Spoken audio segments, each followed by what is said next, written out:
Hello student, आप सभी का वेलकम है YMT और मैथमेटिक्स ट्यूटर में। और हम डिस्कस कर रहे हैं इंटीग्रेशन, और इंटीग्रेशन में हम डिस्कस करने वाले हैं इंटीग्रेशन बाय पार्ट्स, जिसमें हम टाइप 2 दैट मीन्स टाइप 1 हम कंप्लीट कर चुके हैं।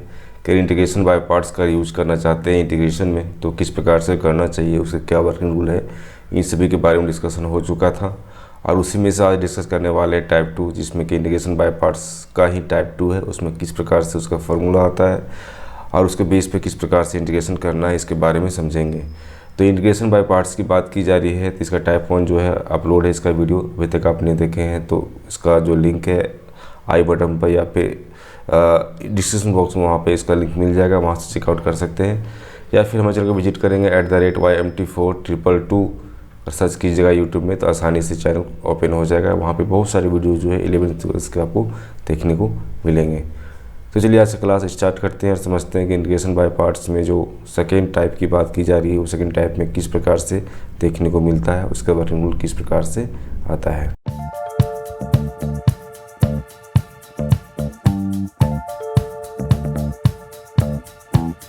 टाइप 2 में सिंपल सी बात कही गई है कि इंटीग्रेशन बाय पार्ट्स की बात की जा रही है। इसमें टाइप 2 में जो वर्किंग रूल है उसका पहला पॉइंट ये निकल के आता है कि एक फार्मूला है, फार्मूला जो काफ़ी ज़्यादा इम्पोर्टेंस भी है। Integration e⁻x fx plus f'(x) dx। अगर इस फॉर्मेट में आ जाता है देन आसानी से आप किसको आसानी से इसका इंटीग्रेशन कर सकते हैं। इसके लिए क्या हुआ कि आपका जो e⁻x है वो क्या है, एक फैक्टर है इंटीग्रांड का, ठीक है, इंटीग्रांड का एक फैक्टर है। मतलब क्या है कि इंटीग्रेशन बाय पार्ट्स में आपको दो फंक्शन होता है ना। तो दो फंक्शन में एक फंक्शन जो आपका है e⁻x है, एक फंक्शन आपको इस प्रकार से देखने को मिलेगा। जो फंक्शन आपको दिया हुआ है उसका भी डिफरेंशिएशन जो है साथ में देखने को मिलता है, ठीक है। तो इस फार्मूला के बेस पे इंटीग्रेशन आसानी से आप कर सकते हैं। सिंपल सब चीज़ें हैं जिसमें कि आपको इस चीज़ का ध्यान रखना पड़ेगा कि जो भी आपके पास अगर यहाँ पे मान लीजिए कि साइन है ना, साइन x है तो साइन x का क्या होता है आपका cos x होता है ना, cos x होता है। अगर साथ में ये दिया हुआ रहेगा है ना, और साथ में क्या आपके पास अगर x दिया हुआ है और dx दिया हुआ है, अगर इसका इंटीग्रेशन करने की बात करते हैं तो बहुत आसानी से हम देख सकते हैं कि साइन का जो डिफरेंशिएशन क्या होता है cos x होता है। तो दोनों आपको यहाँ पे इस प्रकार से फार्मूला में पुट हो जाता है। देन क्या होगा, आसानी से यहाँ पे लिख सकते हैं e⁻x fx, दैट मीन्स लिख सकते हैं e⁻x sin x plus c। तो आसानी से इसका आप इंटीग्रेशन कर सकते हैं वही इसी फार्मूला के बेस पे। यही बात यहाँ पे कहा गया है, ठीक है। अब आते हैं नेक्स्ट पार्ट में कि अगर मान लीजिए कोई फंक्शन ऐसा है जो आपको लॉगरिथम फंक्शन है या फिर इन्वर्स रेक्टेंगुलर फंक्शन है, और दोनों फंक्शन में से या तो ये फंक्शन या फिर ये फंक्शन, दोनों फंक्शन में से अगर आपका डिनोमिनेटर है ना में दिया हुआ होगा तो उस सिचुएशन में क्या करना है, आपको पुट करना है इतना =z, ठीक है। कोई ऐसा फंक्शन हो सकता है कि आपके पास जो लॉगरिथम फंक्शन है या फिर इन्वर्स सर्कुलर फंक्शन है, वो दोनों फंक्शन क्या है, अगर डिनोमिनेटर में मिलता है उस सिचुएशन में क्या पुट करना है, आपको z पुट करना है। सिंपल सी बात यहाँ पे कही गई है, ठीक है। यहाँ पे क्या होता है, ये नोमिनेटर होता है, ये डिनोमिनेटर होता है ना। और यहाँ पे मान लीजिए कोई आपको लॉग फंक्शन है, जैसे log x हो गया है ना, या फिर साइन इनवर्स x हो गया, इस प्रकार कोई फंक्शन आपको मिल रहा है तो वहाँ पे क्या पुट करना है, इतना =z लेके आपको क्या करना होगा, उसको सॉल्व करना होगा। उसके बाद इसका इंटीग्रेशन आसानी से आप कर पाएंगे, ठीक है। उसी प्रकार से यहाँ पे दिया हुआ है कि ठीक है कोई लॉगरिथम फंक्शन दिया हुआ है या फिर इन्वर्स रेक्टेंगुलर फंक्शन दिया हुआ है और ये नोमिनेटर में, ठीक है, नोमिनेटर में दैट मीन्स कह सकते हैं कि इसका जो डी सी है का जो फैक्टर वो इंटीग्रांट होगा और वहाँ पे क्या पुट करना होगा, वहाँ पर भी आपको z पुट करना होगा। यहाँ पे क्या हुआ था हम लोगों को, यहाँ नीचे मिला था, उसी प्रकार से अगर ऊपर मिल जाता है और ऊपर मिलने के बाद क्या होगा, उसका जो डी सी फैक्टर होगा अगर मिल जाता है इंटीग्रांट में, देन आप क्या पुट करना है, आपको z पुट करना है, ठीक है। ये कुछ स्पेशल केस के अंतर्गत बताया जा रहा है। नेक्स्ट पॉइंट इसी में क्या आता है कि अगर e⁻ कोई फंक्शन में है, ठीक है, इंटीग्रांट मिलता है, मान लीजिए e⁻ कोई फंक्शन, मतलब यहाँ sin x मिल गया है ना, या फिर e⁻ अगर cos x मिल गया, इस प्रकार से कोई फंक्शन अगर मिल रहा है उसी सिचुएशन क्या पुट करना है, आपको z पुट करना है, किसको, fx को। ये क्या है आपका, ये क्या है आपका fx है, ठीक है। तो इसे क्या पुट करेंगे, z पुट करेंगे, z मान लेंगे यहाँ पे sin x, इसका डिफरेंशिएशन करके इसका जो वैल्यू है उस पर निकाल के उसके बाद इसका इंटीग्रेशन करेंगे। तो यही इसका वर्किंग रूल है। 4 पॉइंट है, चारों पॉइंट को आपको ध्यान में रखना होगा जब इंटीग्रेशन बाय पार्ट्स की बात करते हैं तब। या तो यहाँ पे मेन रूप से देखने को मिलेगा कि ये आपका जो फंक्शन है, ये जो फार्मूला है उस फार्मूला को विशेष रूप से ध्यान रखना होगा कि अगर इंटीग्रेशन ई का पावर एक्स आ रहा है, यहाँ पे एफ एक्स है प्लस एफ डैश एक्स है ना, इस तरह का फॉर्म में आता है, तो सिंपली इसका आप इंटीग्रेशन आसानी से कर पाएंगे। अब आते हैं एग्जाम्पल में किस प्रकार से करना होता है। जैसे यहाँ पे क्या है कि इंटीग्रेशन करना है ई का पावर एक्स, यहाँ पे क्या है आपका 10x plus sec square x D X. काफ़ी सिंपल से यहाँ पे सिंपल सा एक क्वेश्चन है। इस क्वेश्चन के बेस पे हम समझ सकते हैं कि इसका इंटीग्रेशन काफ़ी इजी वे में किस प्रकार से कर सकते हैं। पहला चीज़ यहाँ पे एक चीज़ नोटिस करना है कि यहाँ पे क्या देखना है आपको, ई का पावर एक्स और साथ में क्या देना है आपके पास, एफ एक्स होना चाहिए, एफ डैश होना चाहिए, है ना, और डी एक्स। अब दोनों को आप मैच कर देखिएगा तो यहाँ पे क्या आपका 10x है, इसका अगर डिफरेंशिएशन करेंगे तो क्या हो जाएगा पास, सेक स्क्वायर एक्स हो जाएगा।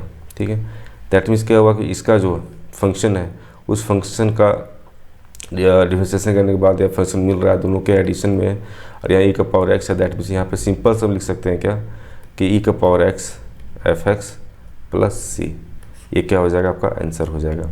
ठीक है, इस प्रकार से आपको करना होता है। तो इसी चीज़ को भी यहाँ पे सॉल्व करते हैं, काफ़ी इजी वे में सॉल्व हो जाएगा। देखिए सॉल्यूशन,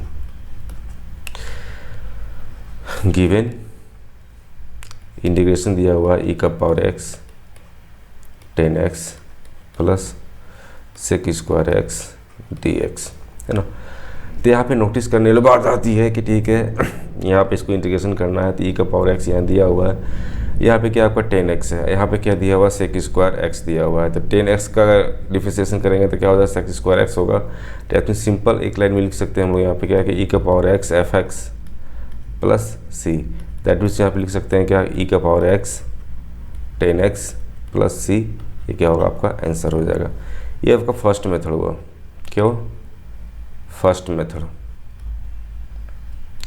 इसको सेकेंड मेथड से बना सकते हैं हम लोग। सेकेंड मेथड में आइए, अगर सेकेंड मेथड की बात करते हैं तो सिंपल सा जो आपका मेथड था उस मेथड को यूज़ करेंगे जो आप इंटीग्रेशन में यूज करते हैं हम लोग, है ना। कि यहाँ पर अगर गिवन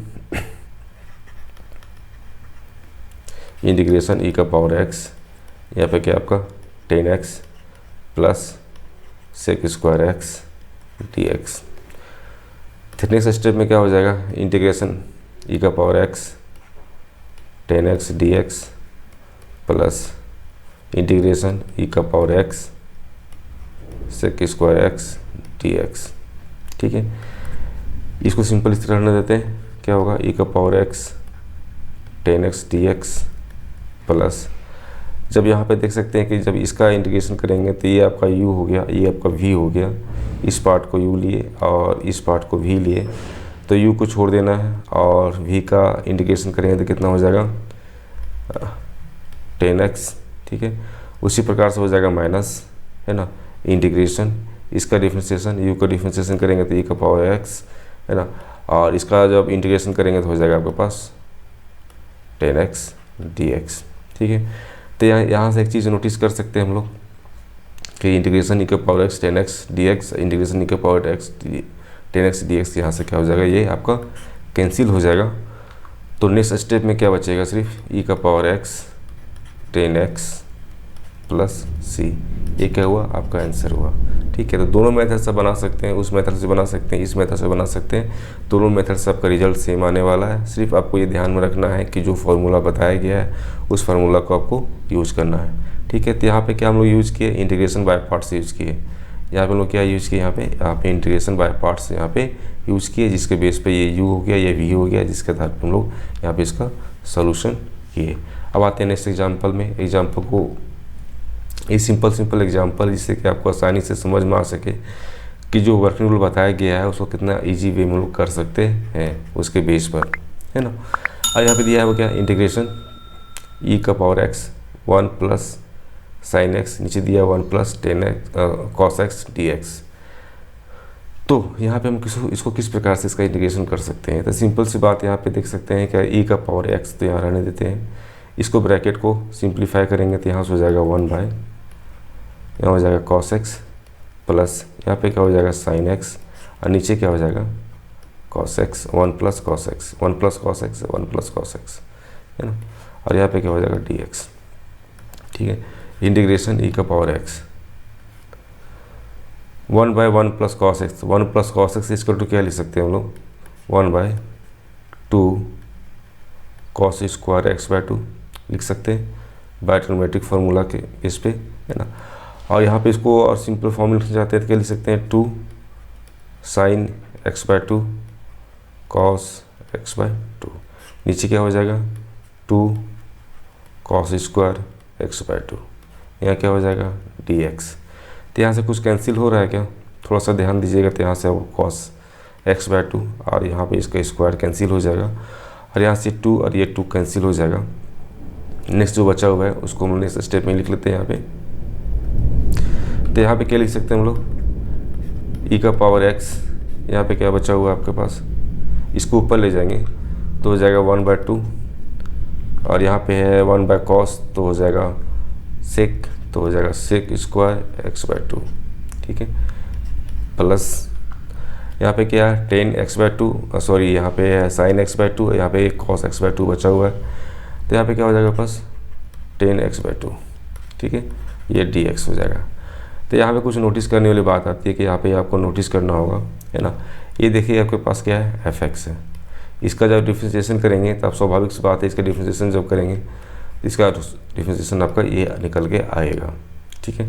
10 एक्स का क्या होता है कॉस एक्स स्क्वायर एक्स होता है, ठीक है, एक्स बाय 2 हो जाएगा। और जब इसका करेंगे तो हो जाएगा 1 बाय 2, तो 1 बाय 2 यहाँ पे देखने को मिलेगा।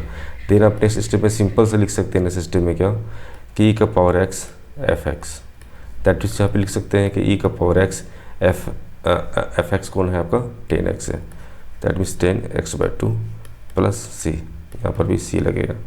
ये क्या होगा आपका आंसर होगा। तो काफ़ी इजी वे में सारे क्वेश्चन को आप कर सकते हैं, सिर्फ आपको जो फार्मूला बताया गया है, जो वर्किंग रूल बताया गया है उसको ध्यान में रखते हुए। लास्ट क्वेश्चन और भी कर लेते हैं। यहाँ पे दिया हुआ क्या इंटीग्रेशन ई का पावर एक्स एक्स, नीचे दिया हुआ 1 प्लस एक्स, यहाँ पे स्क्वायर होगा, ठीक है, डी एक्स, ठीक है।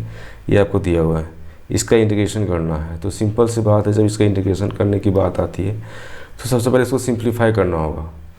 तो यहाँ से जब इसको सिंप्लीफाई करने की बात करते हैं तो 1 प्लस एक्स लिख सकते हैं, -1 लिख सकते हैं, ठीक है। और यहाँ पे क्या हो जाएगा ई का पावर एक्स, नीचे क्या आ जाएगा बस 1 प्लस एक्स का स्क्वायर, यहाँ पे क्या हो जाएगा डी एक्स, ठीक है। तो यहाँ से और सिंपल भी लिखना चाहते हैं तो लिख सकते हैं यहाँ पे क्या है कि 1 प्लस एक्स, नीचे क्या हो जाएगा 1 प्लस एक्स का होल स्क्वायर, ये हो जाएगा -1 बाय 1 प्लस एक्स का होल स्क्वायर, ठीक है। यहाँ पे क्या हो जाएगा डी एक्स हो जाएगा। तो काफ़ी सिंपल हुआ यहाँ तक। अब यहाँ से देखिए कुछ कैंसिल हो रहा है क्या, तो यहाँ से आप देख सकते हैं कि आपका 1 प्लस एक्स और यहाँ से इसका जो स्क्वायर ये कैंसिल हो जाएगा। तो नेक्स्ट स्टेप में जब इसको लिखने चाहते हैं तो इस प्रकार से लिख सकते हैं इंटीग्रेशन ई का पावर एक्स, यहाँ हो जाएगा 1 बाय 1 प्लस एक्स, यहाँ प्लस कर लेते हैं और माइनस को साथ में ले लेंगे तो हम लोग इस प्रकार से यहाँ पे लिख सकते हैं, ठीक है। ये क्या हुआ डी एक्स। अब यहाँ पे कुछ नोटिस करने वाली बात आती है कि यहाँ पर किस प्रकार से हम लोग यहाँ पे ध्यान से देखें। ये क्या है आपका, ये आपका एफ एक्स है। जब इसका डिफ्रेंशिएशन करेंगे तो जब इसका डिफ्रेंशिएशन करेंगे तो आपके पास क्या निकल के आएगा, ये निकल के आएगा, क्या निकल के आएगा, ये निकल के आएगा। तो यहाँ से हम सिंपल एक लाइन में लिख सकते हैं कि अगर ई का power x F x plus C, that means e का पावर एक्स एफ एक्स कितना है आपके पास 1 by 1 plus 10 1 by 1 plus x plus c, ये क्या हुआ आपका आंसर हुआ। तो काफ़ी इजी वे में सारे क्वेश्चन को आप कर सकते हैं। इसका जो वर्किंग रूल है उसको समझना होगा, एक बार समझ जाएंगे तो इस तरह के क्वेश्चन बहुत सारे कर सकते हैं। आपके पास बुक में बहुत सारे क्वेश्चन दिए होंगे, उसको प्रैक्टिस कीजिए, उसको बनाइए 2-3 बार, तो आसानी से आप सारे क्वेश्चन को कर पाएंगे। अगर चैनल में फर्स्ट टाइम विजिट करें तो सब्सक्राइब कर लें, है ना। और अगर वीडियो पसंद आए इसको लाइक ज़रूर करें, अपने ग्रुप में ज़्यादा शेयर करें। Thank you.